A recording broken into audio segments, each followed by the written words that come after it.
Well, hello. Alright.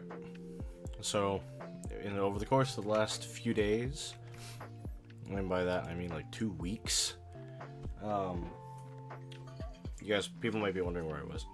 I had COVID, and I thought, this is a great time. I have actually all the time in the world to stream.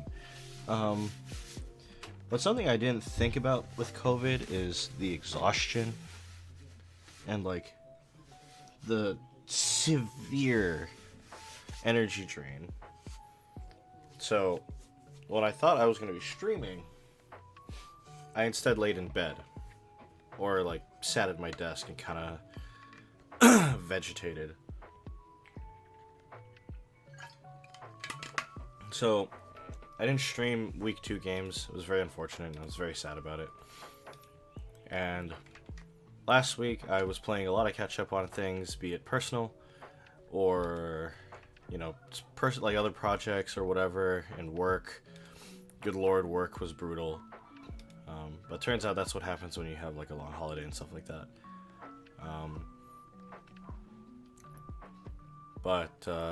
Anyway...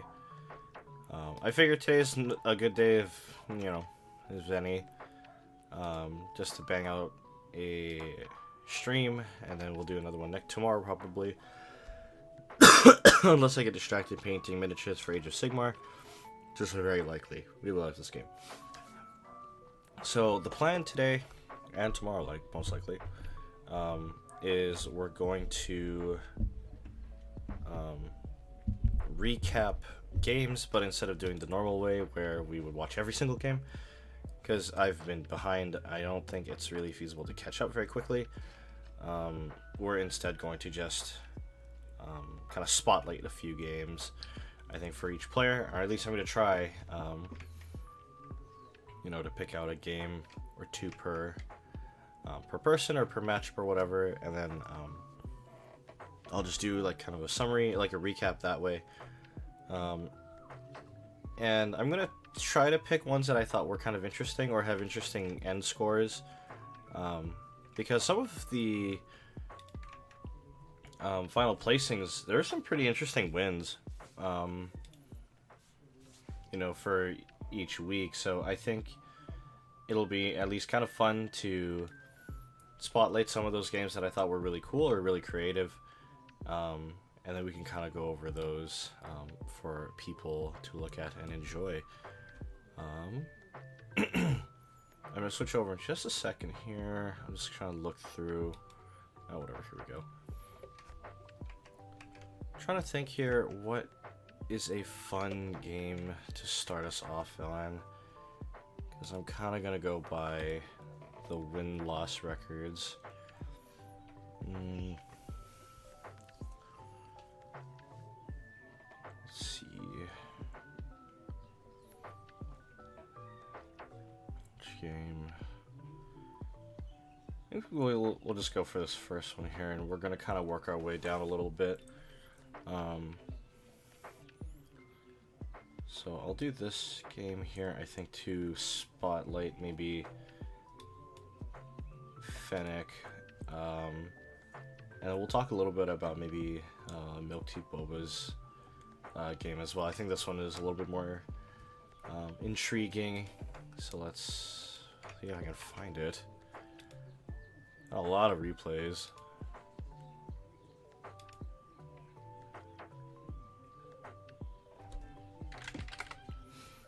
Okay.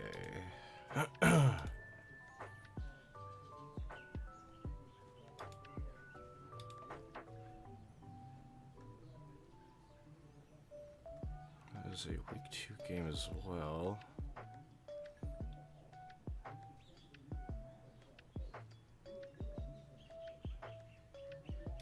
There we go. So I'm not gonna lie, I actually don't remember most of these games. It's been a good bit actually, so this will be pretty interesting. But just going over the teams real quickly here. I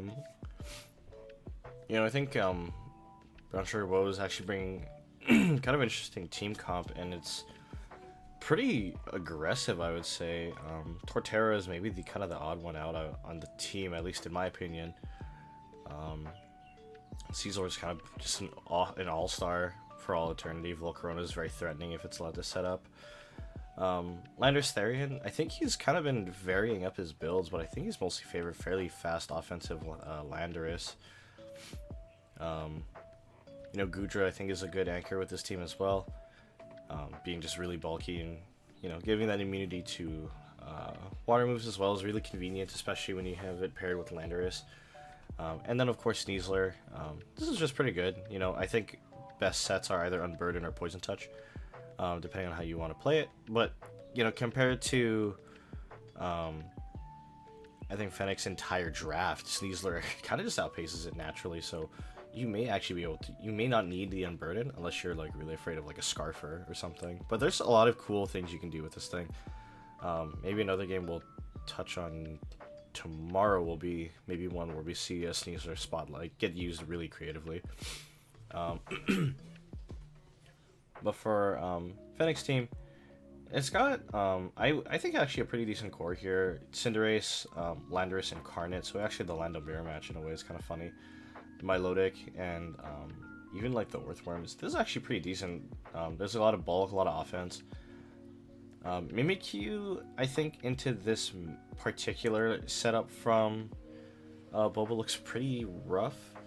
I'm just not sure what this Mimikyu is going to be able to accomplish, given that there is a two things that hit it for super effective, and then a thing or two that actually just don't really care to get, they don't mind getting hit by it. And I think Volcarona probably doesn't super mind, especially because Volcarona is usually packing Flame Body. Risking that burn chance onto yourself is pretty rough, I would say. So this may be the one I don't like.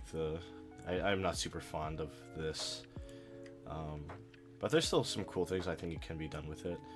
Orthworm is actually kind of interesting here, especially given that there's 3 ground type users.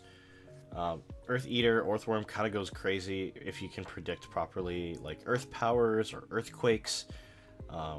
Kind of gives you maybe a slightly safer position, and then you can do something with that. I'm not sure what, though. I just don't know. I don't use Earthworm very much. And I think Toxicroak is actually, maybe okay into this team comp. It's, decent into Caesar, but I think overall it's also one that I'm not super fond of being here. I think I would have maybe considered something else, but let's just see how. Oh, my ears. Sorry. Let's mute that. So we got Landorus and Therian as the lead versus the Cinderace. The Intimidate goes off. There's the U-turn from the Cinderace, which is actually just really nice. There's no reason to stand. Although I would not have gone into Milotic, I think, but that's okay. Stealth Rock comes up, and actually maybe Milotic's fine because you can threaten out what's called. There's the U-turn. Looking for that pivot out as Caesar comes in. I think that's actually a really good switch. Ice Beam trying to fish for the 4 times weak is actually kind of okay. I would have personally gone for Scald, because Scald hits everything kind of neutrally. I'm surprised that this stayed in, but there's the Dragon Tail's really cool. Milotic eats that Intimidate, but doesn't super care. You're a Milotic. There's the hard switch into. Oh, there's the Ice Beam again. Yeah, I would just be going for. Oh, but there's the freeze.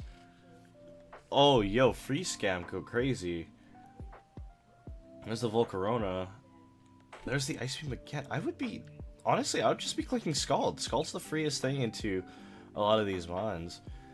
But there's the Giga Drain. Getting some damage on. There's the Scald we've been looking for, and it does a healthy 48%, which is really nice. But there's the leftover recovery, so it's going to be more like a 3-shot, and actually guaranteed 3-shot after the quiver, just a little unfortunate.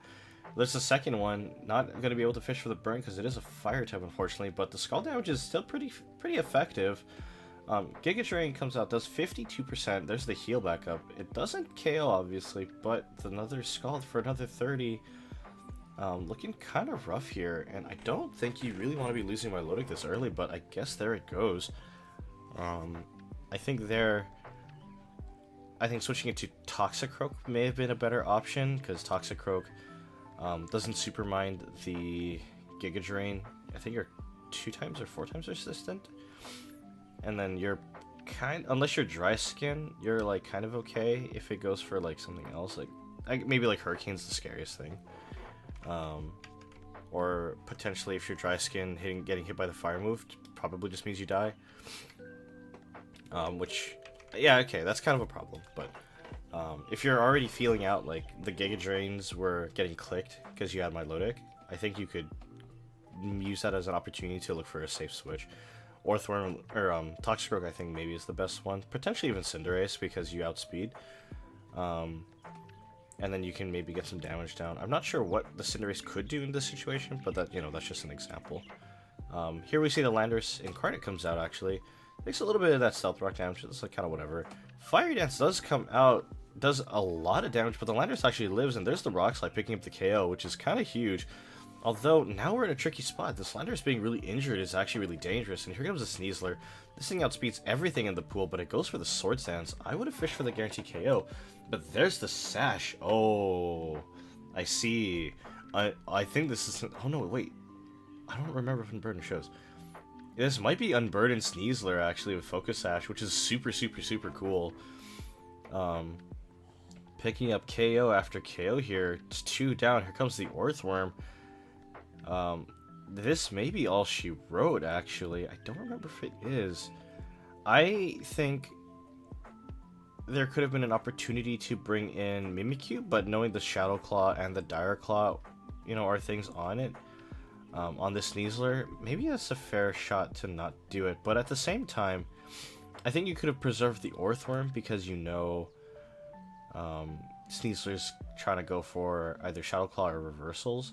On a clean switch, you can come in, you can take a hit, pretty, guaranteed because of Disguise. In a way, it's just it's a guaranteed protection from a one-hit KO, which to me matters quite a bit.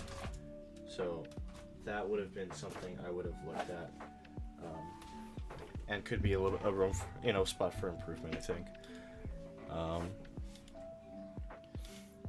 So we'll keep going here. Here comes the Torterra. The Mimikyu is kind of okay. That maybe felt like a panic click. T-Wave looks especially bad, but we won't linger on it too much. And there's the Iron Head getting the KO. Just gotta remember, ground types are immune. Torterra is a ground type. Actually, 3 of these things are ground types. Here comes the Toxic Rogue, goes for the Terra Fighting. Close Combat doesn't actually pick up the KO, which is so unfortunate. But there's the Shell Smash, actually, but I don't... No, Torterra actually can outrun this. This is Life Orb, and there's the Headlong Rush for the KO.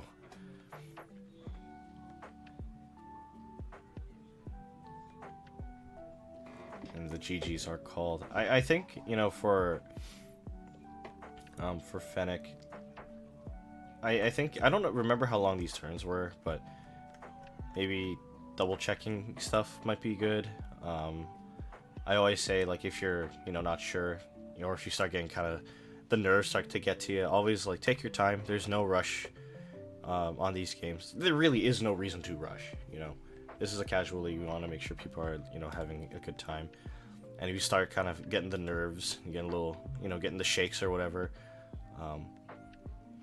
like, take a second, take a moment, slow down a little bit,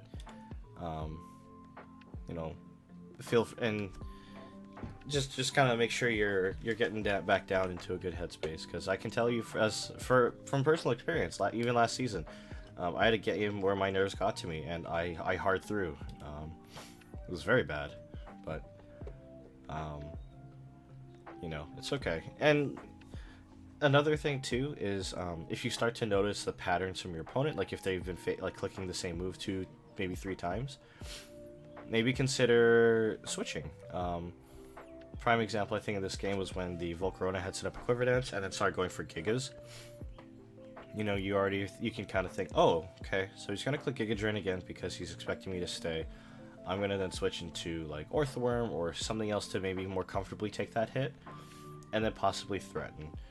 I think it's hard. I think with the mods I think you chose for this game, because Orthworm a little rough into 3 ground types and or not really, but because of the your Earth Eater ability. But you know, looking at Volcarona is really scary for an Earthworm, and same for Toxicroak potentially, because of Dry Skin, because I think you take bonus damage from fire moves at that point. But you know, that could be something to consider for next game. Like if you have things that you're pretty confident can take the hit, and you notice the play pattern start to develop from your opponent, you can kind of use that to your advantage. I think for Boba, I don't have too much to really say. You know, I think the game was played pretty well on your side there. This Sneasler set is really interesting. I think it's really cool, and I don't know what I would have done besides let Mimikyu Disguise trade out against Sneasler to answer it. That, you know, it's so hard to deal with it on Bird and Sneasler, in my opinion. It's really, really scary, but so actually, to Fennec's credit, I think the Mimikyu use was actually quite good there. But overall, yeah, I think this was a pretty solid game. Always some space for improvement. Always things that could be adjusted or looked at. And you know, there's always week 4 to see a dub. So let's go for another game here.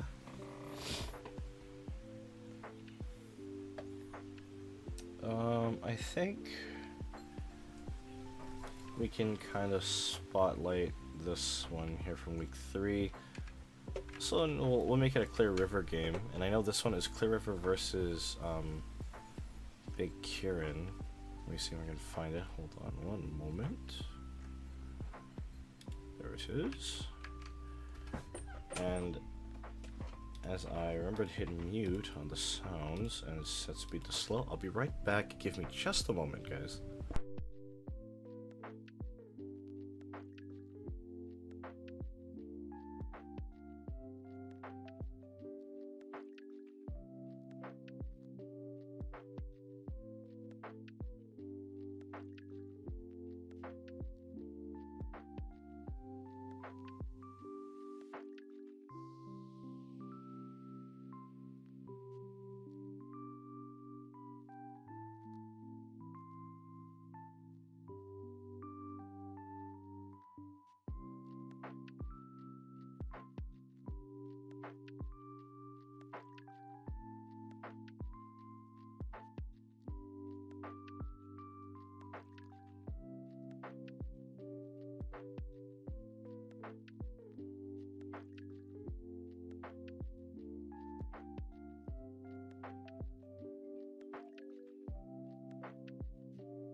Okay, I am back. Alrighty, so let's take a look at the teams here. So for Kieran, I guess still Kindles Fajita for some reason. This looks like a really aggressive team. I remember he commented to me that he kind of just threw this one together. But for something thrown together, this is really spooky. He's got lots of threats, a lot of setup threats too, actually, now that I look at it. Baxcalibur has been, has seen a lot of use this season, and even last season. It's been very threatening. And, he has other threats like Ogrepon Hearthflame, Quaquavel, both of which can become really awful setup sweepers and can kind of just punch holes through a lot of stuff. A Thunderstarian, which I think can be really good, either like a Nasty Plot user or like Life Orb or pretty much anything. This thing can just kind of go ham. It's really fast, it's really offensive, 331 max speed is pretty good into a lot of these mons. I actually think it matches up hilariously really well into its counterpart over there, Tornadus Therian. Dunsparce is here, and I'm really excited about this. I love Dunsparce, one of my favorite Pokemon of all time. And honestly, a really, really nice defensive anchor into certain team comps.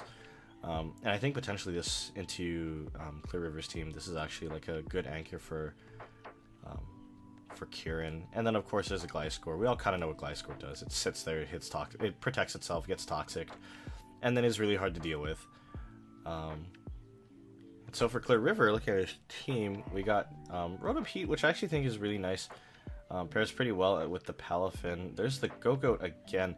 I'm very curious why the Go-Goat versus Rillaboom, which I believe he has. You can actually just check. Yeah, there's the Rillaboom. So I'm super curious why he's been favoring the Go-Goat. Could be familiarity, maybe. Could be just personal preference. Either way, it's interesting. So we'll see if the Go-Goat can actually kind of pop off this week. Thunderstarian, you know, really good offensive piece. Does some really nice damage and is actually quite fast. 375 is no joke. With Regenerator, so it actually can give itself a little bit of longevity. Palafin, I don't really know what to say. It's a Palafin. Once it turns into a superhero, it can unironically punch holes through a lot of stuff. So we'll see if Palafin gets a shine. I think Clear River has maybe struggled a little bit with Palafin variants. There's some build variety to it, but you know, we'll see if this week is, you know, a week for Palafin. And those two mods actually feel very Gen like 3 to 5e. You know, Skarmory and Umbreon actually being defensive anchors on this team is really cool. Skarmory is a really good hazard setter. With I think a little bit of hazard control. I believe it gets Deep Fog. I could be wrong. But you know, Skarmory is also just quite hard to deal with. It's really bulky. It's really fat. It's also Steel type, so it's not, you know, it's just not easy to just pull down. And then Umbreon, of course, in the back here. Good support mon, and actually with Inner Focus, it can't be flinched, which is a huge thing to consider, I think, for this week, unless it's his Dunsparce counter, which is really funny. Because Paraflinch Dunsparce is hard reversed against, you know, either Inner Focus or even Synchronize. If you get, you know, glared and then you just kick it back to Dunsparce, you kind of flip the matchup on its head, which is really silly. So let's get into this game here. We'll see what the leads are. There's the Excalibur lead, I think, you know, for Kieran, and there's the Palafin going for the flip turn. Really convenient, actually, and really smart there, I would say. As the Excalibur actually goes for a Dragon Dance. I think something with that. Whoa, okay, the Overheat does a lot of damage, but it actually procs the Thermal exchange ability, which we very rarely see from Excaliburs. And there's the switch out there. As the Rotom stays in, goes for another Overheat. Actually, still deals a 46% to this Gliscor, which is quite a bit. But there's the switch out. Here comes Palafin now. As the Gliscor actually tries to fish for Protect and fails. Jet Punch? Oh, okay, never mind. There's the Protect actually going off for the Gliscor. Ice Punch is the move. Comes out, actually bounces into that Protect, which is very unfortunate. And I expect to switch out right into Dunsparce as the Ice Punch comes out, dealing only 16%, well, 14% here. So this is very bulky Dunsparce, which is awesome. I love that. And there's the Glare landing on the Palafin, slowing this thing down quite a bit, and it actually trades its life for a crippling status onto the Palafin. This thing being paralyzed is potentially just a death sentence there. He goes for the switch out here as the Thundurus comes in. Umbreon is the pick here, and there's the V-Switch. I think in -2, V-Switch kills like 2 Palafins, which is really funny. And Ogerpon comes out. Ogerpon goes for the Superpower, which is actually kind of crazy. This is like some VGC tech that I ran at one point. I tried something like this at a Regionals against Incineroar. And there's the switch out. Gliscor is the answer, staring at this Tornadus. There's the crit Bleak Windstorm, which is insane, because Bleak Windstorm usually never hits, but it also crit, which is nuts. But the Gliscor takes it like a champ, actually. There's the Protect, heals a little bit back up as the Ice Wind comes out, and I think maybe now we understand why Icy Wind is on this thing. I mean, the speed control is actually quite nice. Slowing certain things down is actually really good, but I think last week it was very questionable because there wasn't a lot that Icy Wind was hitting. But this week, Icy Wind can hit a couple things. Go-Go comes in here. as it gets hit by that Volt Switch, resetting that speed drop, and Ogerpon Hearthflame comes back out here. I'm expecting this to go for an Ivy Cudgel, and there's the Terra Water, actually, and there's a Swords Dance. That's really interesting. Earthquake comes out, doesn't do a lot of damage. Go-Goat is just not that offensive, and there's the Horn Leech getting the Oko at +2. That is, simple and clean there. What could have been really cool is Sap Sipper, so I don't know what this was. I think it was Grass Pelt, which is really odd to me. But there's the Tornadoes back in. Bleakwind does hit. Ivy Cudgel crits at the +2, gets the KO. And here comes Rotom at basically no HP. It actually goes first, so I think this is Scarfed Rotom. Gets the KO with the T-Bolt. The Gliscor comes back out here. Rotom has to go for maybe an Overheat, but it actually switches out instead for the Skarmory. The Protect does fail as this was a switch turn. Gliscor still just healing up because this thing, of course, just wants to heal. Protect comes out here as a late Stealth Rocks. Turn 20 Stealth Rocks come out, and I don't hate it.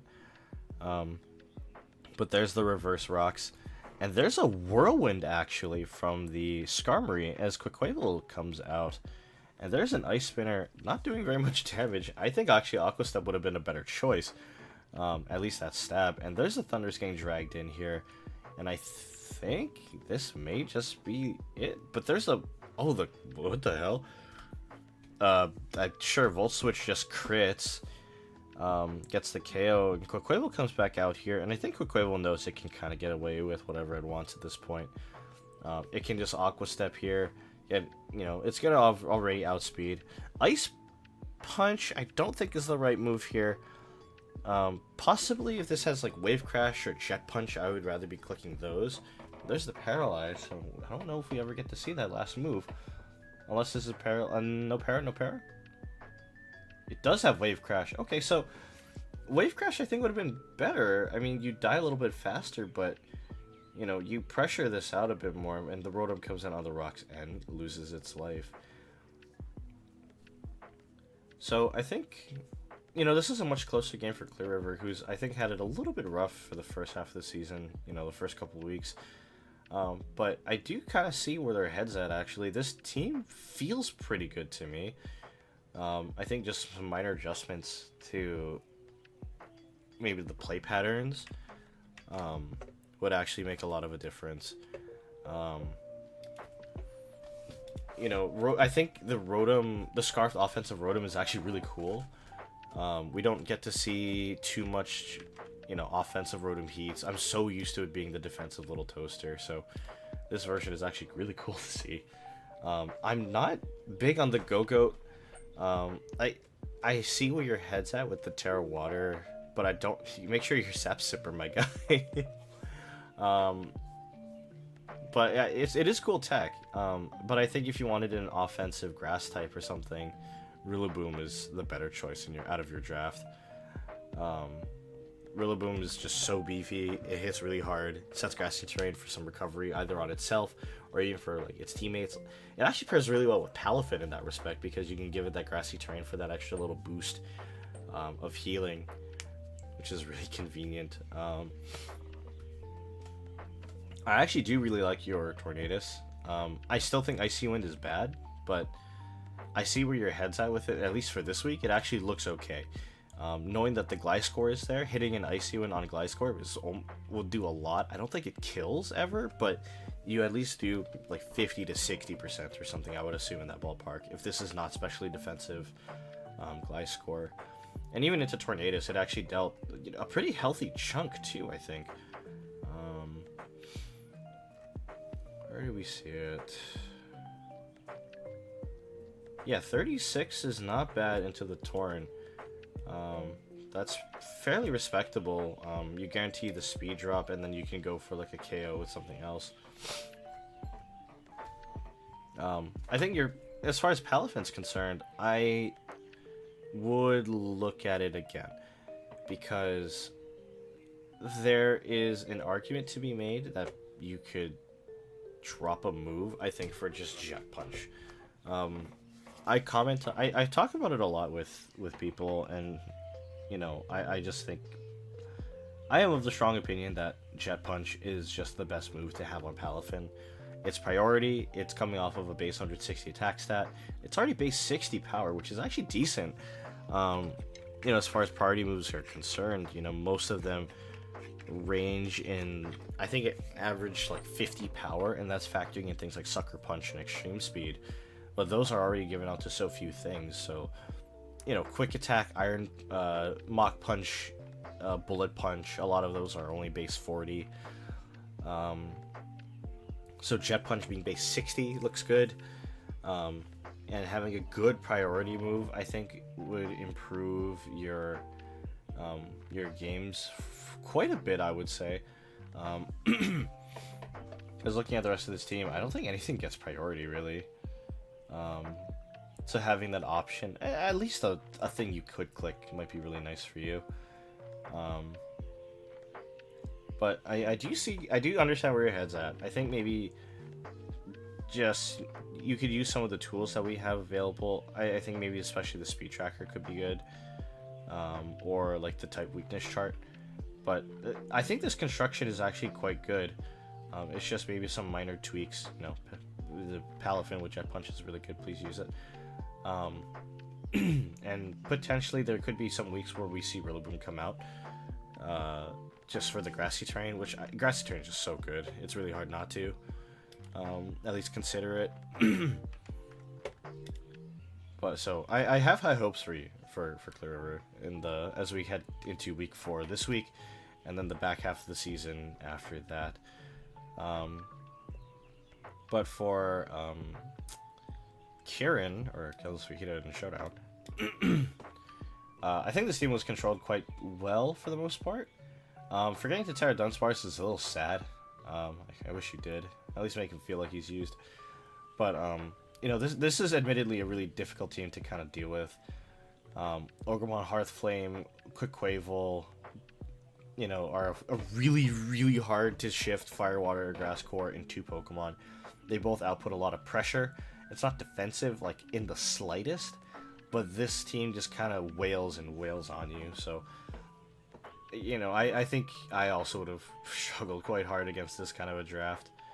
But, I think overall, Clear River actually got really close. There's maybe 1 1/3 Pokemon left as far as percentages.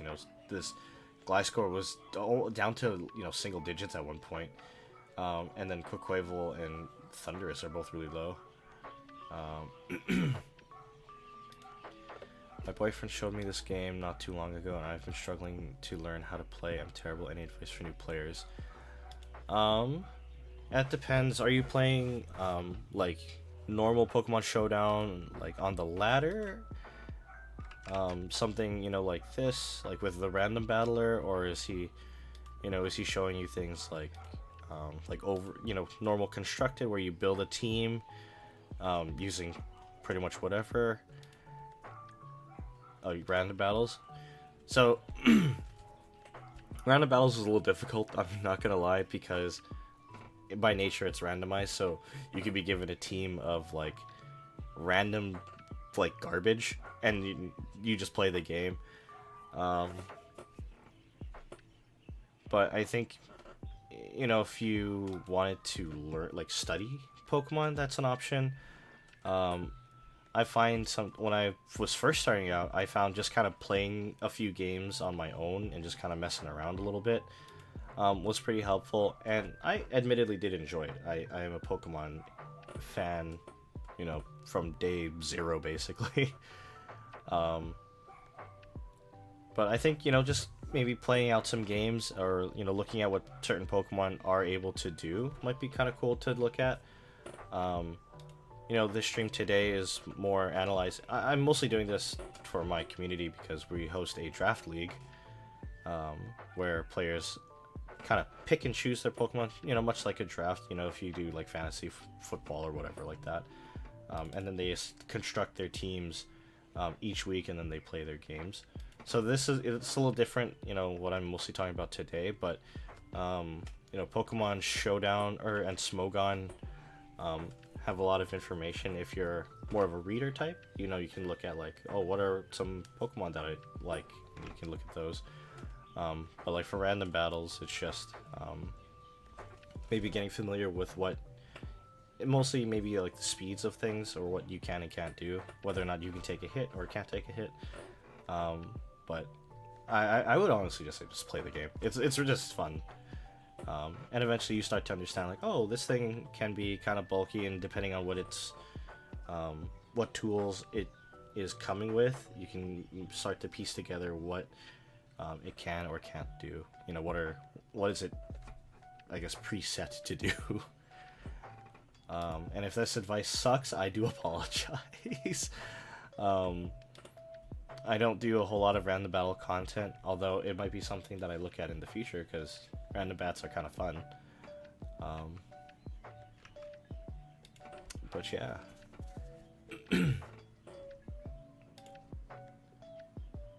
So I think we're gonna move on off this game here. Let's close that. Let's see, who do we look at next? I think I want to try and pick a week 3 game for this region.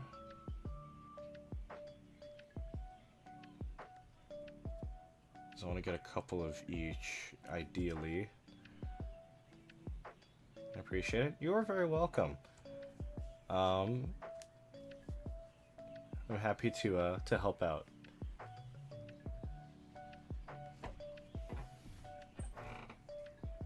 Let's see. We're gonna spotlight this game here. I think we'll do. Oh, this one's a fun one.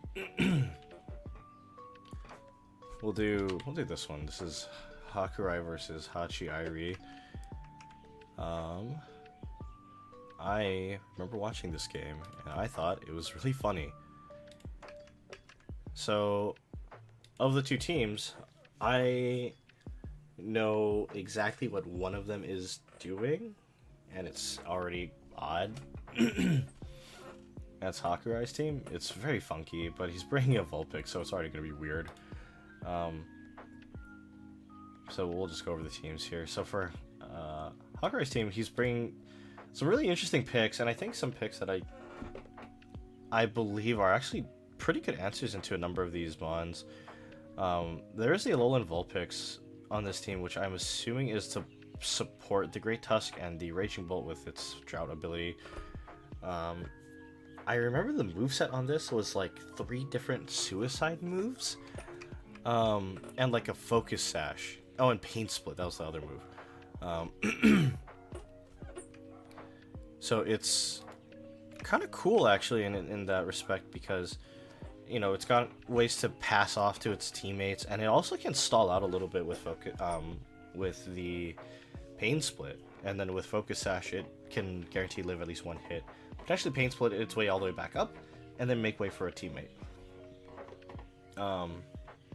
Chi-Yu is always really interesting. I've always favored this to be offensive, with its Beads of Ruin ability reducing special defense for opponents. This can really just punch holes through whatever it wants. Big fan of the little fish. I usually ran it like Scarfed or Specs, but I've seen people run it with like Life Orb as well, so we'll see what Haku's bringing this week.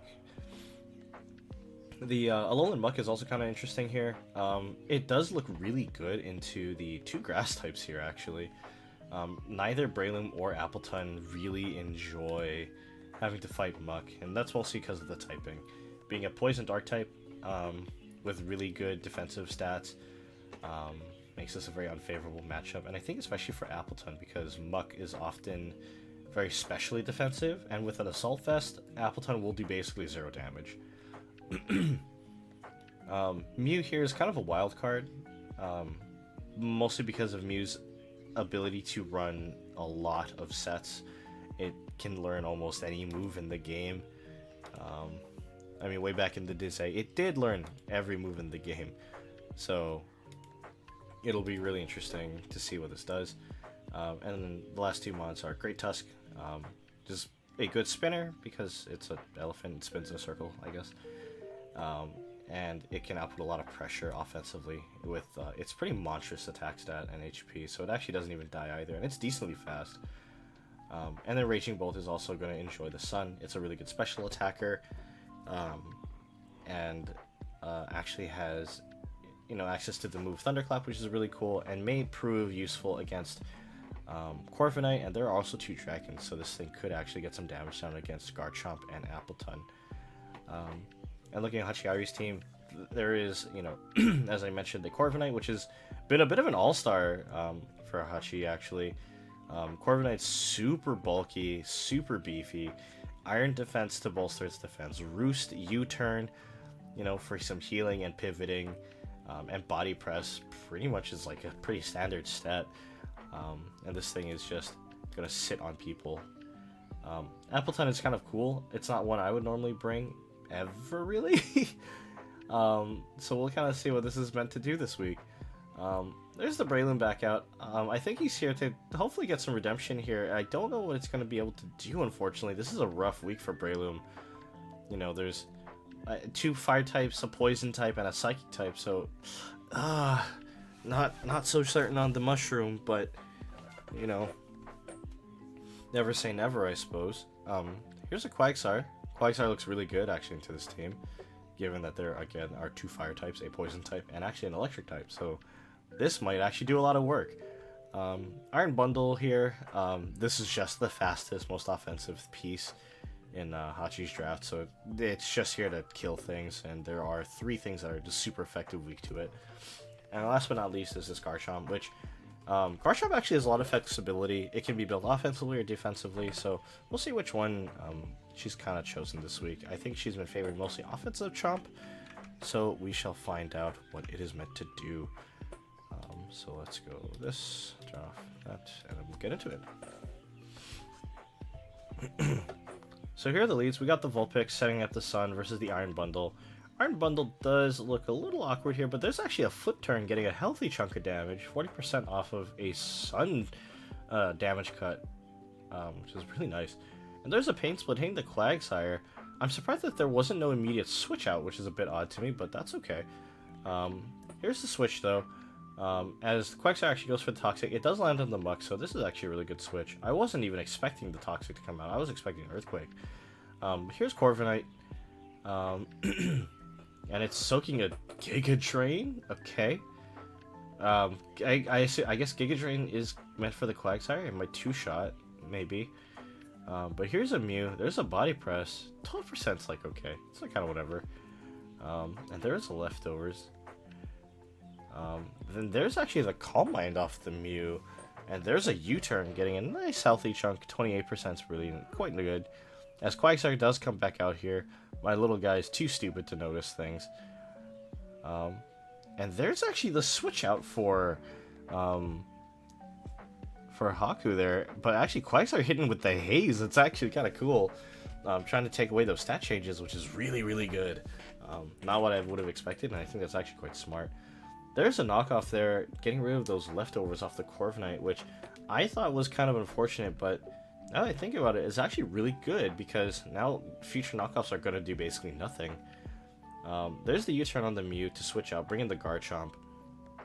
Garchomp just goes for that Earthquake and gets an easy KO. So this is actually fast offensive Chomp, which is really cool. Vulpix comes back out, and there is a switch into Quagsire. He's back in here. There's the Pain Split. Not a whole lot gained there. And heals back up a little bit there from that. And there's a switch. And here's the Earthquake. Really good read. Hachi actually recognizing that play pattern from Haku, which is really good. There's a switch out, although I don't think I would have gone for that. There's the Drain Punch, which is kind of odd too, but it rolls the Poison Touch, which is very sad to see. I think this is intended to be Terra Steel, so actually rolling the Poison before the Terra is very sad. There's another Drain Punch. It does connect into the Corviknight.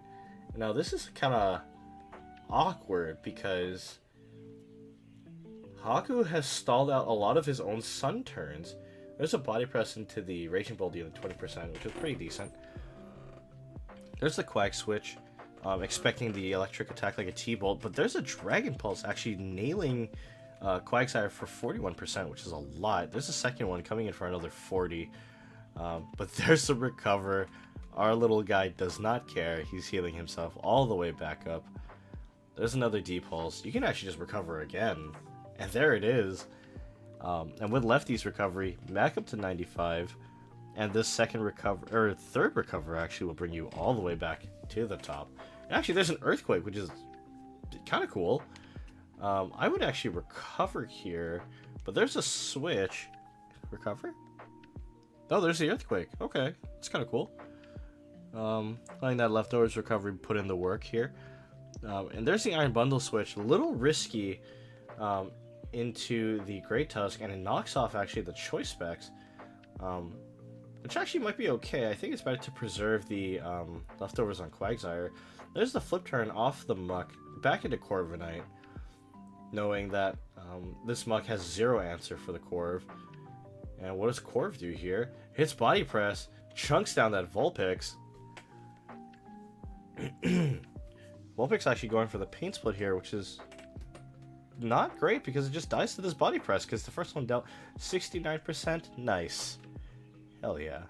Love that. Raging Bolt comes back out here, and I think this will be the last time we see the Sun. There's a Dragon Pulse actually doing good damage. Not sure what he was trying to predict there, but I guess it was meant to read the Quag switch, but okay. There's the switch out, and here comes the Breloom, and it hangs on with Sash. Oh my god. Breloom. Mach Punch? Mach Punch? Hell yeah, motherfucker. Let's go. There's the Mach Punch, picking up the KO onto that Raging Bolt. Really good. And there goes the Sun. Gone forever. That is the last time we'll have it out. Great Tusk comes back in, and here comes our boy Lil Nas X. Ice Spinner hits. Doesn't do very much. 26 is like pretty good, but you know, something else probably could have done more, like that Headlong Rush for 44. It does pick up the KO on the Quagsire. Rest in peace, my little man. Here comes the Iron Bundle. This can threaten with most things. Ice Beam is the choice, dealing 18%. And there's a switch back into the Corviknight, actually, which is really fascinating. Drain Punch, and it lives? Okay. There's a huh? Okay, I guess there's a switch, and then it gets off the recovery. That Ice Spinner is looking really piddly. Only 17% is basically 0. That's really rough. There's a switch out into the Chi-Yu, and there's a Roost bringing it all the way back up to the top. Or mostly there. 84% is pretty much there. Appleton gets switched in here. It soaks that Flamethrower actually pretty well. Appleton's actually pretty bulky. And it unfortunately does take some of that chip damage from being poisoned. But there's a sub actually from Chi. What the fuck? I forgot it was Sub Chi-Yu. Okay, that's really odd. It goes for the Dark Pulse. Doesn't do a whole lot here. And there's the Dragon Tail smashing through that substitute. Takes a bit more chip damage, but that's maybe okay. Goes for the sack there. I do agree with that. I think it's better to bring in something to, you know, better position against the team. And I think, yeah, I do agree with that Garchomp. So Great Tusk switched in, goes for the Earthquake, nails it for a healthy 38%, quite good. And Corv actually comes out here. And I think it's really smart, you know, taking that Ice Spinner damage onto the Corv versus the Garchomp is really good. There's the switch, though, into the Chi-Yu. As Body Press comes out, bringing it down to nothing. It's down to 7. Actually a huge read. And there's the switch back into the Breloom. I think this is where we say goodbye to Breloom. 07, my mushroom guy. And there he goes. But this is to set up, I think, a clean switch, probably right into the Garchomp, and there it is. If you're faster, you kill, and there it is. That's a kill with Earthquake. Really good. And there's the switch in for Great Tusk. And actually, you could have stayed in potentially onto the Great Tusk, but I guess, you know, it's better safe than sorry. Let the Corviknight take that Ice Spinner. Takes another one. It's kind of whatever. This can Roost. Or Iron Defense. Yeah, that's fine too. I think from here that's... Oh my god, the crit's kind of spooky. But there's the Roost read. Hell yeah. Back up to full HP. Or rather 50%. I mean, there's another one. Roost again. Back to full. There it is. So now this is really awkward. I think this is pretty much the death knell for Hakurai here. This Corviknight can kind of hit Iron Defense all at once, and then it's gonna press 1, and then it'll press 2, and that should be the game. And there it is. Wow, actually a hype game. I don't sound hype because I'm very tired, but that was a really cool game. Hachi actually showing a really good control with the comp. It's really, really cool. The Garchomp and the Corviknight control was incredible. Really well handled. So good on there. I think maybe just a critique would be, you know, I mentioned this to Hachi separately after first watching this game, was potentially with the Garchomp. I'm not 100% sure what the numbers are. I didn't do any of the math. But no, after the point where the Garchomp gets the KO on Chi-Yu, you kind of already, it signals to you like, oh, I'm actually faster than Chi-Yu, so I'm guaranteed faster than this Great Tusk. So you actually could have stayed in, potentially, against it. And you know as well that it's not Scarf, because it was clicking other moves while it was in. So, you know, I don't know if you would have KO'd Great Tusk with the Garchomp. I'm not sure what the math looks like, but that is something to, you know, that can be considered like, oh wait, I'm faster than Chi-Yu, I know my speed, so if I'm faster than Chi-Yu, which is the fastest thing on this team, I am for sure faster than other stuff. And actually, you could have known this information when it KO'd the Mew, because Mew and Chi-Yu are speed tie, so you could think, okay, I'm faster than Mew, faster than Chi-Yu, I can be faster, I'm guaranteed faster than Great Tusk and Muck. So you could have stayed in. Not a huge deal, but, you know, there's always things to consider. As for Haku, the team is kind of cool. I do, you know, really like this, like, sort of budget Sun Core you got going on here with, like, Great Tusk and a Raging Bolt. It's kind of cool. Although, my main comment would be to consider how you play the Vulpix. I think having Vulpix stick around too long on field is really bad. You know, ideally you want to be able to set up the Sun and then pass it off to a teammate that can best make use of it. And you have 2 really, really good ones. 3, actually, with the Chi-Yu as well. So leaving Vulpix in for a couple turns too long is wasting your Sun turns. And I know with this variant, you're not going Heat Rock. So you are limited onto basically 4 turns of Sun. So you probably want to be passing those off to teammates that can really benefit from those. You know, you did tell me that this Vulpix had other moves, but all I saw was you click Pain Split. So you could actually consider like Healing Wish. I think it gets Healing Wish. Because I don't know if it's still true for Gen 9, but Healing Wish in Gen 8 sometimes would, what you could do was you Healing Wish pass to a full health ally, and then you store the Healing Wish. I'm not sure if Smogon or like Showdown does that, but that is something that you could do. And then once you switch in an injured ally, then the Healing Wish will land on them. So I think there were a couple times where you could have had Vulpix out and then Healing Wish into like the full health Raging Bolt, get some damage down, and then you bring in something else that took a hit or two, like maybe the Muck.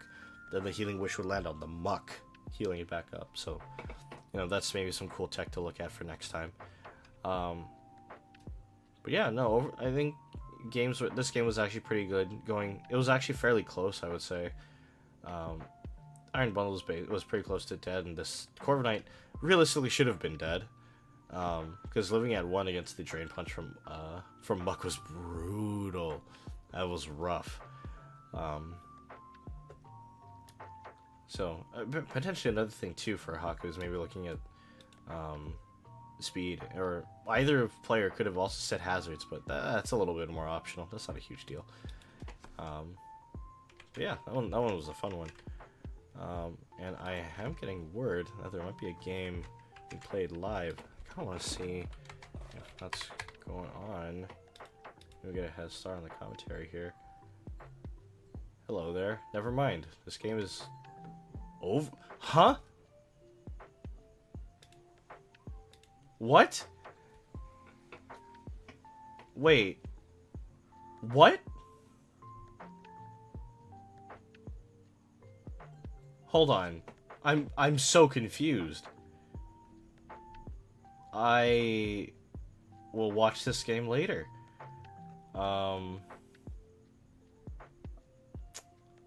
We're gonna leave that one over there, and we're gonna move on to another game to react to, I guess. So let me write this down. Got Fennec, got Bopa, did Clear River, did Kieran, and then we just did Hachi and Haku. 4, 5, 6.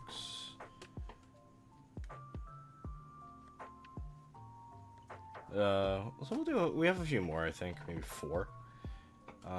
Let's do another fun one. I think Not a Mop actually versus Capcom was really cool, so we'll do that in just a second here. Let's see if we can get that one queued up. This is from week 2 as well, so we gotta do a little bit of scrolling here. But hold on, I want to see what happens here. Let's just see the concluding turns. There's a Terror Ghost off on the Kino, gets the KO with the tail slap. There's a Rock Blast. Ain't no way.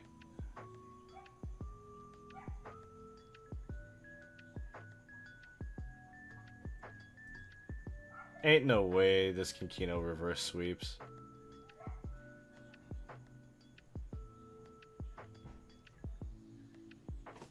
Oh, come on.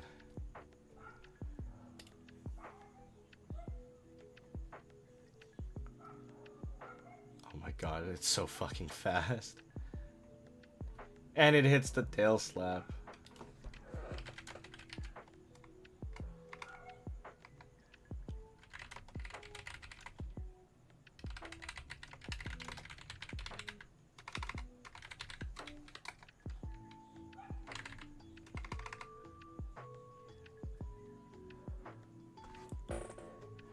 Damn, alright, that's kind of wild.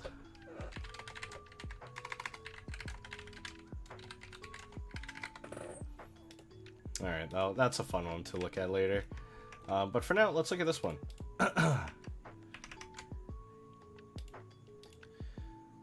So, Capcom is running, I would say, the team that I'm not super jazzed about, but it's Psyspam. Psyspam's strong, it's very strong.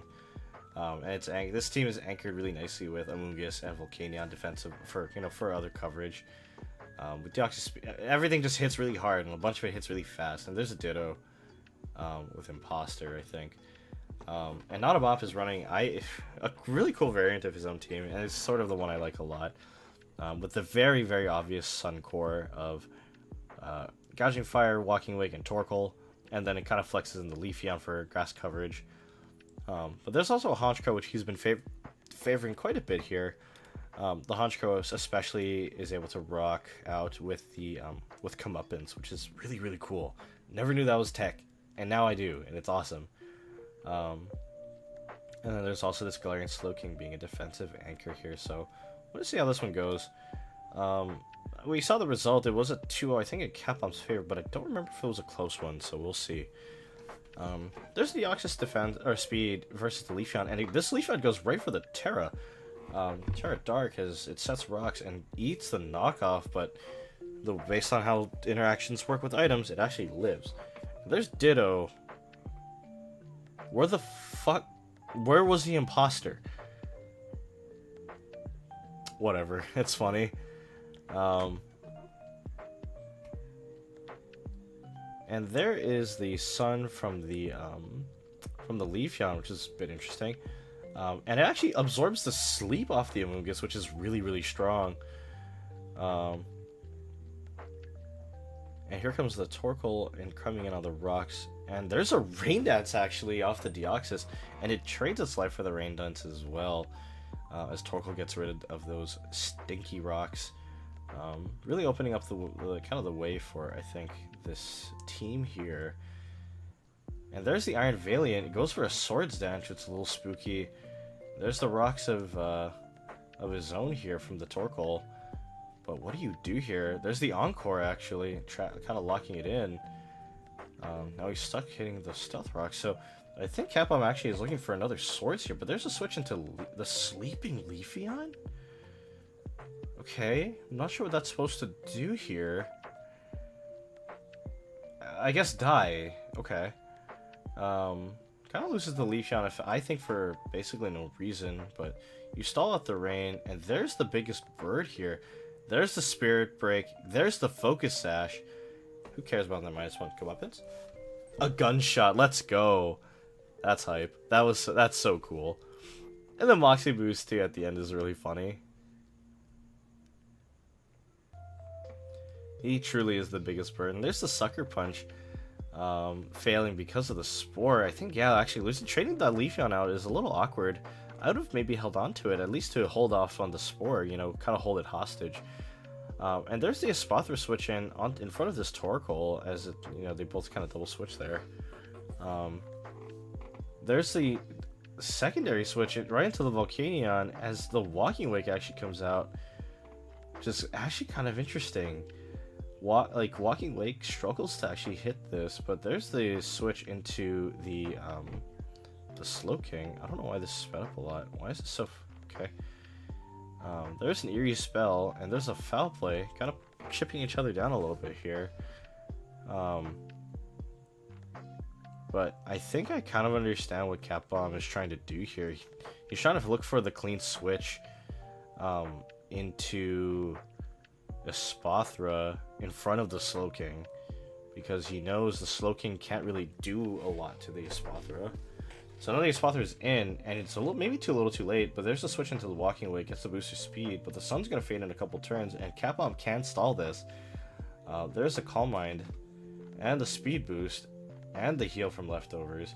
There's a Hydro Steam, actually, okay, chunked it down a lot, but there's just a second Calm Mind. And there's the extra speed and enough HP to sub here, so there's the stored power, gets the KO, you +2 speed, you're not going to be faster. And I think this might be where the game kind of has slipped away. There's Brain Rot, the Glaring Slowking, but it's super, you know, it's weak to this sword power, and it'll go down. Everything else is pretty battered and bruised. The only thing that isn't injured is this Gouging Fire. But here comes the Honchkrow. I mean, sort of nothing to do with this, unfortunately. I guess there's the sub, but you know, that's kind of it, really. This spot, it's an Espathra. This game is over. Actually hits a Sucker Punch, which is pretty funny. But there's the D-Gleam, and it's just gonna get that KO pretty comfortably. And with Torkoal and Gouging Fire in the back, this thing is +6 speed with +2/+2 offensively. We can just, yeah, not a whole lot else to see here. So what was interesting was, in looking at this game, I think Natamop's mistake was actually getting the KO on the Amoonguss. I think potentially the Glaring Slowking. You know, in commenting with, you know, the other admins while reviewing this game initially, we thought the mistake, you know, we were saying the mistake was KOing Amoonguss. I think in this position, it's really hard not to KO the Amoonguss, but I think KOing it with specifically the Glaring Slowking was an issue. Because the Slowking was not going to be able to answer the Espathra, period. And you needed something to outmuscle it, you know, probably the Walking Wake. But it's just such a challenge to deal with it, you know. Espathra is so hard to answer, and not having anything with Taunt, it just makes it a lot harder to answer. The Espathra is very, like, one-dimensional in what it does, but it excels very much at the one thing it does. So potentially the main thing for Natamop to take away from this one is, like, maybe look into, you know, what certain things do, especially Espathra. This thing is sort of like the boogie bird, you know, it's really spooky. But, you know, Comeuppance Honchkrow is such a cool tech piece. I hope he really takes that home to the bank with him. It's really funny. And the Suncore is horrific. It is so gross. It's so scary. I'm hoping maybe we see a little bit of Scovillain play in the future, because I think Scovillain is kind of cool. A little pepper guy. But we'll have to see what he does. Capcom, make sure you have Imposter on your Ditto. Okay, alright. Good talk. Yeah, I don't have a lot else to say. It's an Espathra game. I guess the big thing really is just make sure you're prepared for this, because it really does one thing, but it does the one thing really well, so make sure you have answers for it. But I understand it can be quite a challenge to prepare for, because you got to get really specific sometimes, I think, with your tech. And natively, so few things can kind of deal with it without getting really funky. But sometimes you do have to get really weird to deal with those kinds of Pokemon. So we'll move on here. So we got, I think, 3 more games left, so it should be pretty doable. Got a couple games. So we gotta do one for Ventus and Sirag, and then that might actually be it.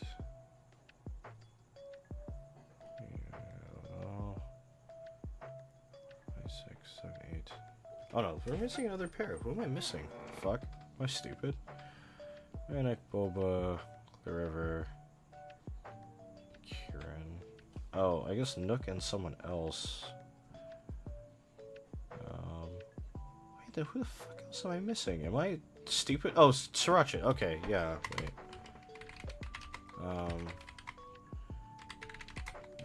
Okay. So you may actually have to do a couple more, but that's not an issue to me.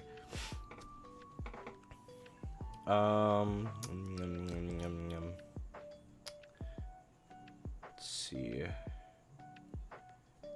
Let's hit this one, because this one actually looked really close. We'll do Sirag versus Nook. I think that's a cool one. That's from week 3, I believe.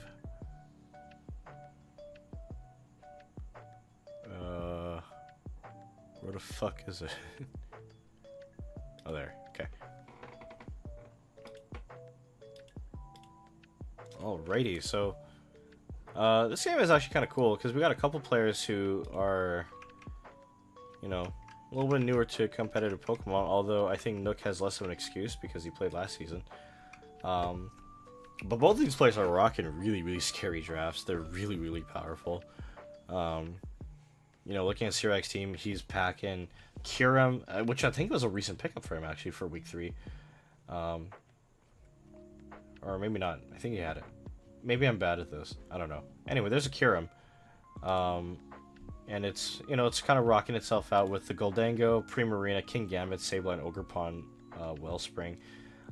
Really interesting choices, actually, because a lot of these can potentially deal with what Nook is packing to the table here. Although the Iron Hands might prove to be a little bit more difficult of a thing to answer, because it might be weak to Fairy, but you know, it can kind of Thunder Punch that Primarina. The Prima's not going to enjoy that very much. I think he may need to get some mileage really out of that Sableye this week. But looking at Nook's team, Nook is bringing along the Latios, the Iron Shreds, Weavile, which is actually kind of cool to see, Iron Hands, Cleavor being one of my favorites. I really like this thing, and Iron Moth. So got a lot of. This is a lot of threatening Pokemon, and it's really cool. I think both players have made good use of most of these, and some of them have had a lot of success even in previous seasons. So we'll just see how it goes. Alright, there's the leads. It's the Sableye, and there's an Iron Shreds. Not sure if I agree with the Iron Shreds lead, but I guess it's like workable. Yeah, no, I don't agree with it at all, actually. Burning your booster on turn 1 and then forcing a switch is really awkward. There's the knockoff, knocking off basically nothing, but there's the Prankster T-Wave, kind of slowing down this Moth, which is really good, but there's a D-Gleam, and it doesn't KO? Fascinating. There's a Light Screen, which actually will let it live through another D-Gleam, which is beyond frustrating. But I think you clicked an attack there, which I don't think I would have agreed with. But there goes the Sableye, unfortunately. I think maybe earlier than it should have gone. Ogerpon Wellspring does come out here. There's a switch out into the Latios, and there's a U-turn actually shredding for 75%. So much damage, and Primarina comes out here on the switch and completion. Latios healing up a little bit off leftovers. There's an Iron Shreds coming back out here as the Moonblast connects. Still actually does a pretty healthy 41%. And there's a Rock Slide, which doesn't do too much. 31's decent though, but there's the Surf getting the KO. So already, I'm kind of feeling like Sirag is maybe in the driver's seat of this game. You know, he's got a couple, this Iron Moth is already so crippled. It dies to the Surf and it crit, although I don't think the crit mattered. Iron Moth isn't particularly beefy. And there's the Latios back in here. It goes to the Luster Purge. It doesn't KO either. Prima actually on a tear here, getting 3 KOs already. And this game is already looking really rough, actually, for Nook. Prima does actually go down now to the Sharpness boosted X Scissor here from Cleavor. Love you guy. There's the Ogerpon Water coming out. It's sashed? That's insane. There's an X Scissor and it gets the KO into the Ogerpon. That's massive. Levels the playing field a lot here. Here's the Goldango on an air balloon. Stone Axe comes out dealing a decent amount of damage, actually. 28's a fair amount to a steel type. As the Cleavor now goes down to the Shadow Ball from Goldango. Really, really cool there. Iron Hands coming out now as Goldango feels confident enough to go for a nasty plot, so I don't know what this does. It goes for the Earthquake and it doesn't kill. 70% it lives, and Focus misses a scam as always, bro. Every time. That's the most unnecessary crit of your life. But Goldango actually does go down there, which is now really scary. And Kyurem landing on those rocks is not fun. And there's an Icicle Spirit not doing a whole lot of damage. It stops only at 34%, and the Drain Punch is a KO. But I don't think it's gonna matter because this Iron Hands with leftovers heals all the way back up to full. There's a Scale Shot, I guess maybe fishing for a little bit more damage, feeling very like a desperation play. But this Gambit in the back is still healthy, but I don't know what it's gonna do here. Iron Hands getting that easy Drain Punch KO, and now this is sort of awkward, This Iron Hands is just going to stare at this Gambit, and I think that's just going to be the game here. Even at Fallen +5, Sucker Punch won't kill. So it just doesn't do it, and there's the quad weak Drain Punch getting the kill. Wow. Okay. That's a game. That's a motherfucking game right there. That one was actually really cool to see. I think Sirag actually, when I talked to him later about this one, he was like, I just hope he doesn't bring Iron Hands, and there's the Iron Hands.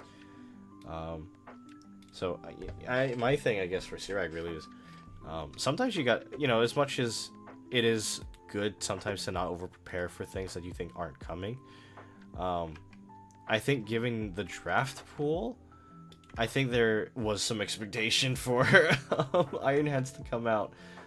Let's take a quick peek here. Where is his team? Yeah, Iron Hands looks really good here. It can kind of hit Ogerpon, it hits Primarina, hits Gambit, hits Kyurem, hits Glamora, hits Regigigas. Even though Regigigas is like barely a Pokemon. The fact that Iron Hands can freely connect with a lot of those should already signal to you like, oh shit, maybe I should actually like prepare for it.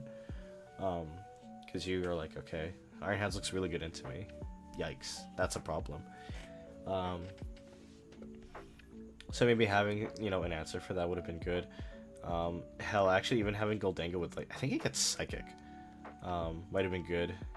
Or Shadow Ball also works, Basically, just maybe shouldn't have hit Focus Blast. Focus Blast is a scam, it never hits. Unless you're playing against someone with Focus Blast. That's just the rule of thumb. And as well, I think Focus Blast isn't too necessary, especially when your Steel type stab will hit most of what fighting already hits. Like getting away with a Make It Rain into an Ice type or something like that is better by and large than hitting a Focus Blast, because Focus Blast will just never hit. So that might be something to consider. Like maybe looking a little bit closer, and then instead of thinking, okay, maybe I just hope he doesn't bring this. Yeah, at least maybe good to have prepare something to check it or at least damage it. Because unfortunately, this Iron Hands was allowed to just go on a tear, and it just got to play its own game. As well, maybe bringing a piece of hazard control might have been really nice. Hazard control is somewhat optional, as is hazard setters, but it's really hard to not bring something. Nook, on the other hand, actually has the freest hazard setter probably in the game in IMO of Cleave War because it gets Stone Axe. And I think, Nook did actually a pretty good job of managing that Caesar, knowing that he was sashed, and then knowing, okay, my X Scissor will just one-shot the Ogre Pawn Wellspring is crazy. That's so cool. That's actually such smart tech, because otherwise Ogre Pawn Wellspring looks really possibly threatening into this team. So good, really, really smart to have that kind of an answer. And he played the Iron Hands really well. I mean, but pretty well. I mean, he kind of just got to click Drain Punch a bunch of times because a bunch of the stuff was just weak to ice or to fighting. So good control there, though. I'm not sure what this build was, but it was fat as fuck. And I think that's all that mattered. Would have been nice to see what this Weavile was gonna try to do, but alas, here we are. Maybe the thing I didn't really like about Nook's play was maybe bringing the Iron Moth for what kind of felt like no reason. I don't think it needed to come out when it did, but because what the Iron Moth was, I think it was paralyzed. So it's like already really awkward, and like into even like a neutral, like an average speeded Prima, you're not gonna outspeed it because you're paralyzed. So maybe the thing I didn't like about Nook's plays, but overall I think both of them actually did a pretty good job of kind of showing off their muscles a little bit. It just so happens that Iron Hands, despite not having muscles, was able to flex a little bit harder. I mean, there are no muscles, it's floating robotic hands, so please laugh. Anyway, so we got, those are done, so we just got Spotlight one for Sriracha, I think one for Ventus. I think for Ventus, I don't know what we want to highlight. I'll let chat, if anyone's actually in the chat, let me know week 2 or 3 for Ventus, because we'll do the one that people actually are curious to see. And I hope people aren't just lurking, because I'll just be very sad.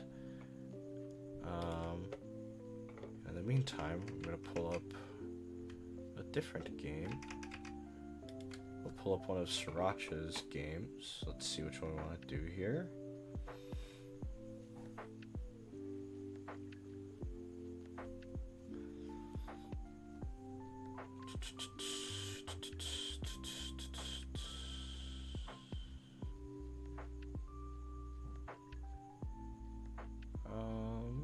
Okay, yeah, we'll do Sriracha's week 3 game.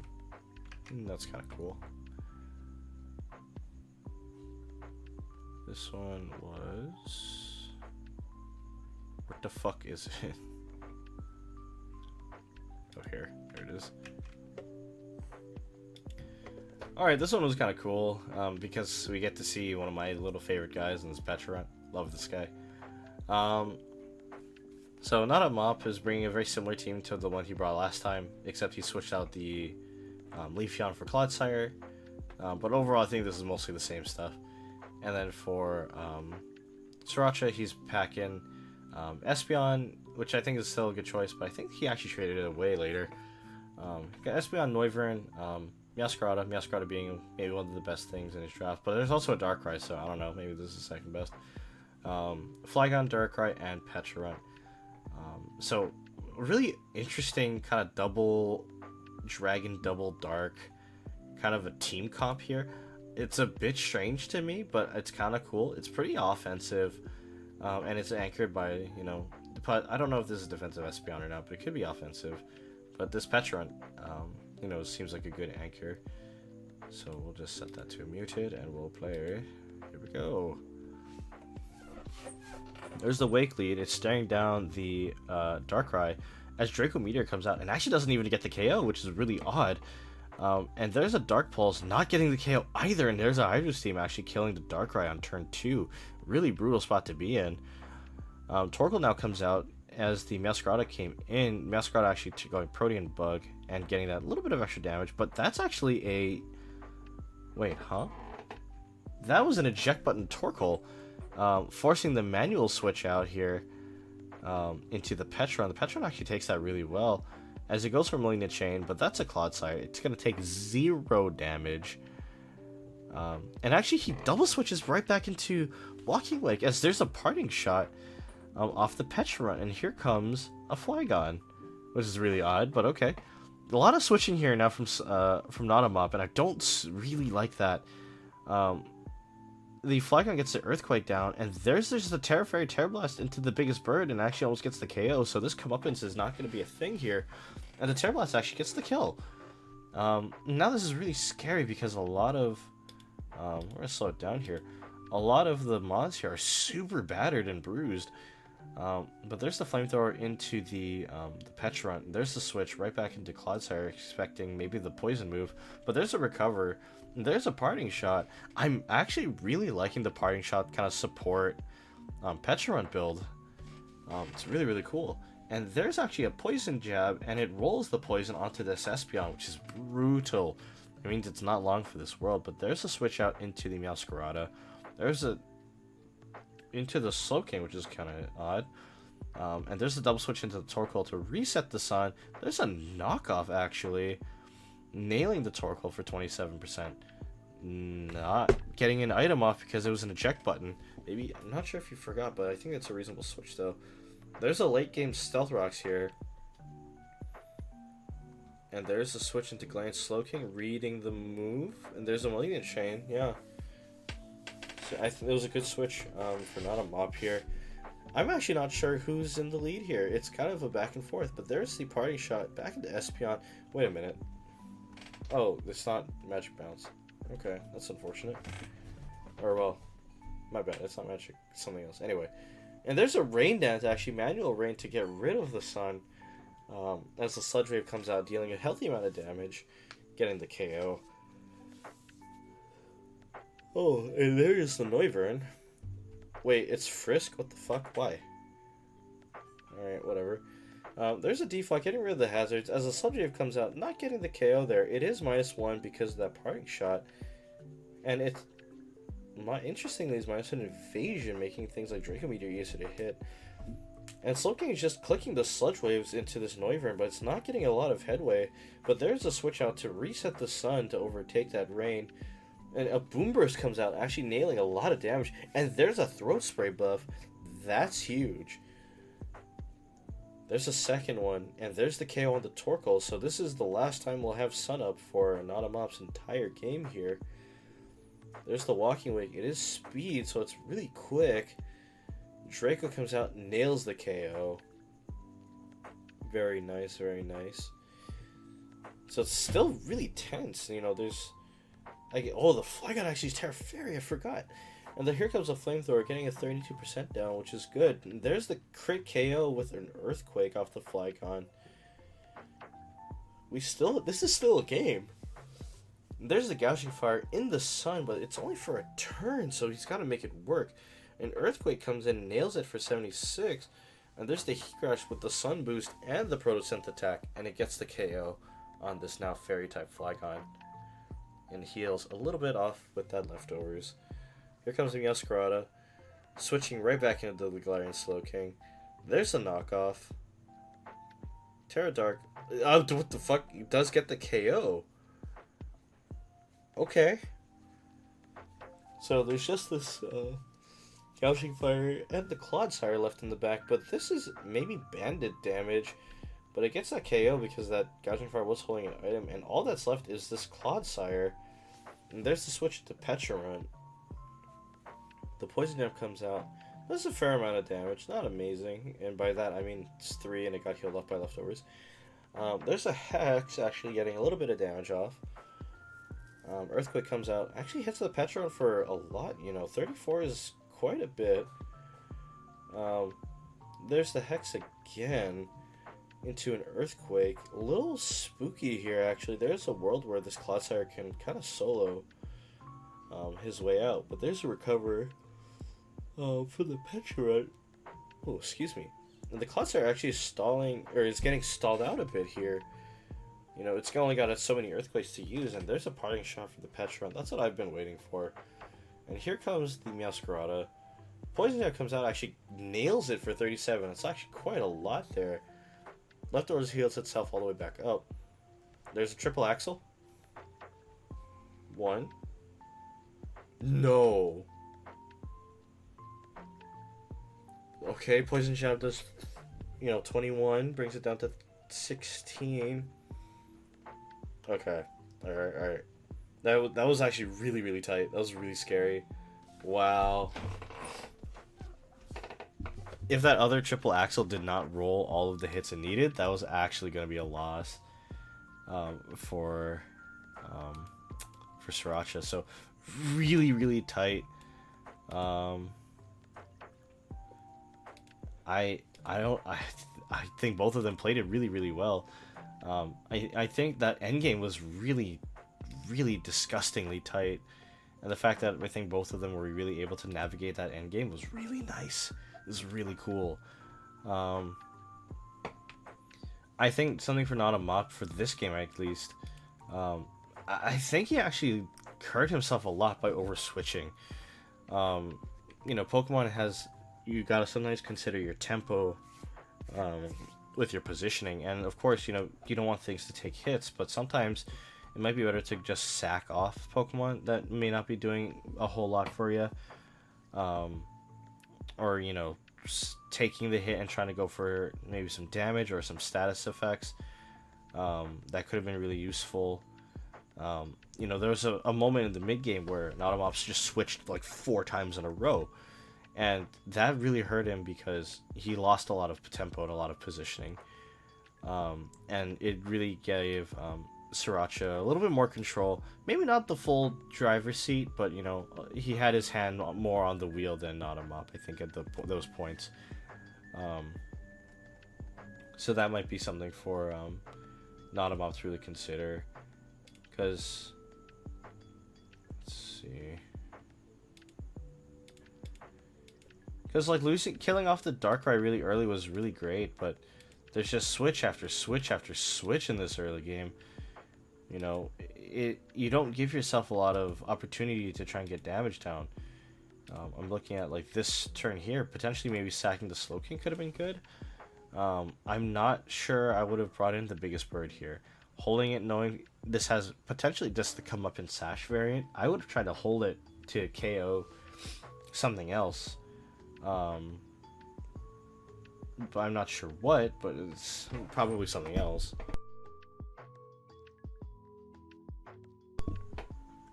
So that could have been something, Nautomop could have played differently. I'm not 100% sure if it would have been possible even if he wanted to, because Honchkrow overall looks a little weedy into this team.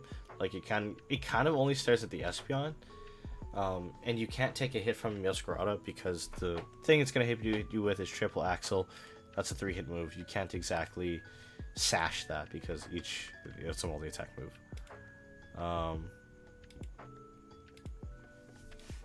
But yeah, no, I really like this game. I remember watching it the first time while I was at work, and I was like edge of my seat, and my boss was like, "Hey, you doing your work?" And I'm like, "Yes, don't worry about it." But this one was super cool, super close. I didn't even know who was gonna take it. When the triple axle rolled the 1 hit the first time, I was like, "It's over. It's so over. Like this thing is about to die." And then it didn't. I was like, never mind, there's a chance. Just hit triple axle next time. And then it actually did roll its 2 hits. So really close game. I think both of them played it quite well.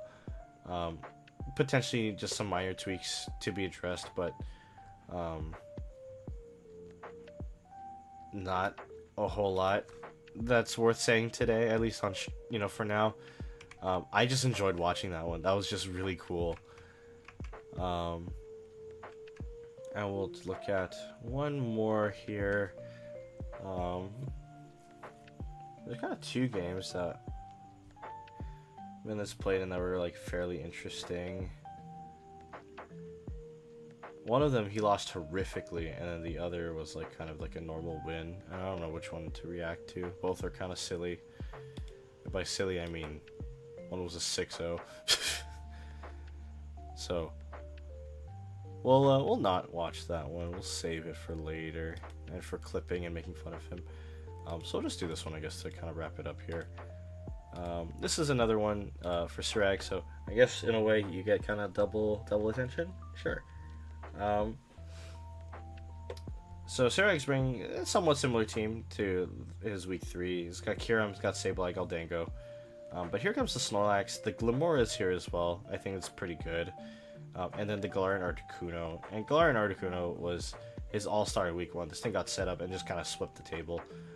But that might be a bit more of a challenge given, you know, there are things on Ventus's team like the Dragapult and potentially this Revavroom may give him a hard time. And actually even the Probopass could be a problem. But yeah, there is a Probopass. There's a Gallade with Sharpness. So this thing could really output some damage, and with like an agility, maybe even not a Sword Stance, it can kind of just go to town. Zapdos is super nice as a bulky, you know, thing. With static, you can end up getting some status control. Pretty convenient. I don't know what the car engine's supposed to do. It's a steel poison type, so it can't be bad. Good typing. Super weak to Earthquake, so I don't know, be afraid of Snorlax, I guess. Tatsugiri, I assume, is here just to be a good spinner. Also, it's a pretty good water type. Looks really nice into this Glimora, which we'll see if that happens. And then, of course, Dragapult. It's a Dragapult. I don't know what to tell you. The thing's scary. So let's just get into this game here. There's the Glimora Elite. That's pretty expected. And there's the Probopass. Probopass actually looking a little spooky here. Because it goes with this Earth Power. Brings it down to Sash, actually. And the reverse Earth Power actually doesn't kill because of the baked in Sturdy. And there's the Custap Berry actually rolling it. That's insane. And there's the Steel Beam for the double reset on both hazard users. Possibly a really smart move here because it effectively acts like a U-turn, allowing both players to get, you know, something in. Here's the Revavroom staring at a Sableye. There's the switch out into the Tatsugiri, and there's a T-Wave actually slowing it down. And here comes the Light Screen, and there's a Draco actually, and the Light Screen making it live, you know, saving it a lot of damage there. And there's a knockoff getting rid of that wide lens, making things a little bit harder to hit. And there's a Para, kind of scamming out a little bit here. There's the crit knockoff, actually that crit mattered. Nails the KO. Here comes the Revavroom, it's back in here. And there's a Reflect from the Sableye as the taunt comes out after the Prankster has already been used up. Knockoff, please. Nice. Holy shit, actually massive. There goes Choice Band off the drag. And Dragon Darts will get this KO, unfortunately, on our little guy. I may have tried to preserve that Sableye, I'm not sure though. But here comes Goldango. It is packing an Air Balloon once again. And there's the U-turn off the Dragapult, Poppin' Balloon. Not like, I don't think it's going to make a huge difference, but here comes the Revavroom once again. As Nasty Plot is clicked off this Goldango. Looking really spooky here. High Horsepower actually connects now because there's no Balloon. Doesn't even get close to KOing.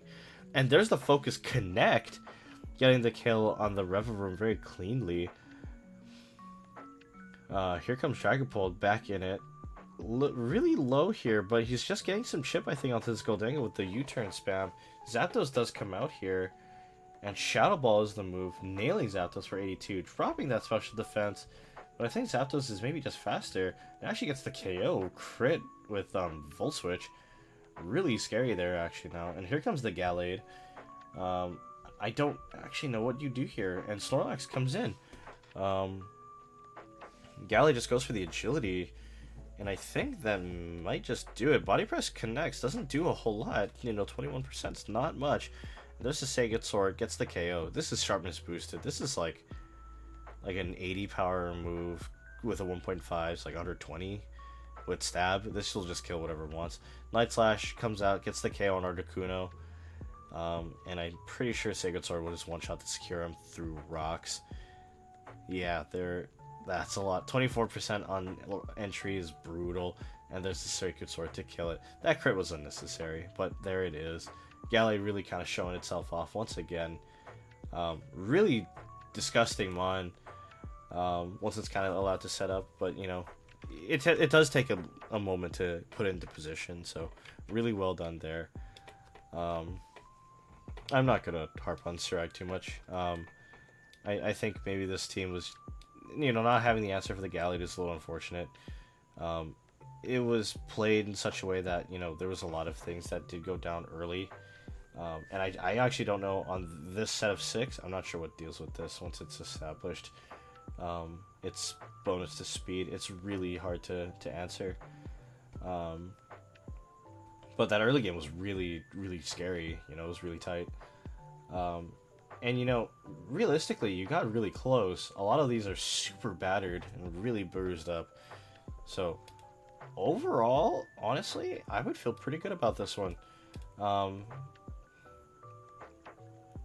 I'm not sure what to really comment for Ventus. Maybe, like, the early game control could have been a little bit better. I don't know if I would have... I'm not too keen on maybe letting the Dragon Ball take so much damage so early, but... you know, allowing it to get the chip damage where it wanted it to was just kind of nice. You know, really allowed for him to set up that end game potential. But yeah, I think the big thing really was wearing down that Goldango to where it ended up getting one shot by the Zapdos.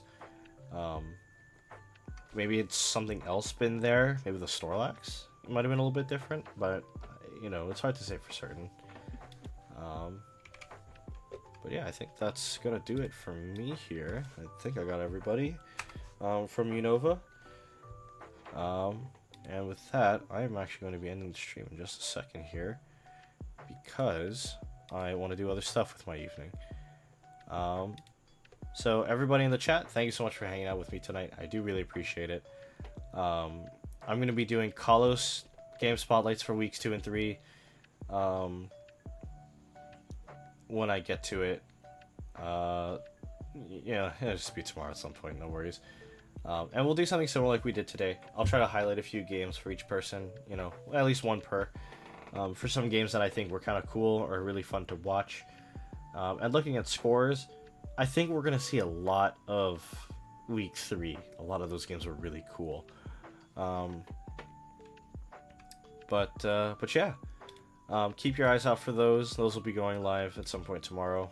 And if you're, you know, for other people who aren't here for this one, all replay, you know, all the VODs are going to get uploaded to YouTube. And yeah, I don't actually have a whole lot else to say, at least for today. I will plug the merch store. You can get high quality merchandise. And you can keep your eyes out for eventual Corn Draft League themed merchandise, because that's going to be something that I'm going to upload at some point. But otherwise, thank you so much once again, guys, for hanging out. I do really appreciate it. Link to the merch store is in the... It's in the description down below. No, it's not. It's in the Twitch box section or whatever. Who cares? No one ever clicks there. Not an issue. I don't really care. But yeah, thanks so much, guys. I will catch you hopefully tomorrow. I think tomorrow's games are going to be a lot more interesting than today's. I'm not going to lie. So come through. Those will be fun. All right, bye-bye.